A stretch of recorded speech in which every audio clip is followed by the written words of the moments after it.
minor sins can be amplified and they can be transformed into major ones by certain accompanying factors that may attach to them. And therefore, in that situation, beware of calling it minor. And that is why Imam Ibn al-Qayyim, he said, وَهُنَا أَمْرٌ يَنْبَغِي التَّفَطُّنَ لَهُ. There is a matter here that people should be fully aware of.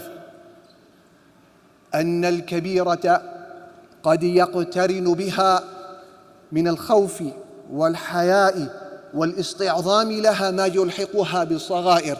A person may commit a major sin, Allahu Akbar.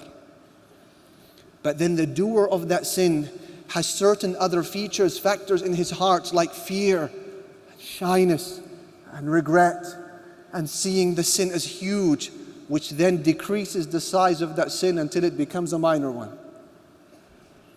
And then he gives you the flip side.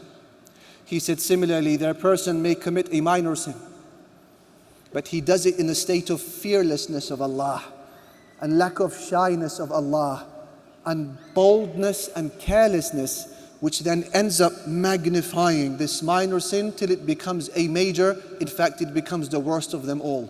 And he says, هَذَا أَمْرٌ مَرْجِعُهُ إِلَى الْقَلْبِ. This is a heart-based matter. La ilaha illallah.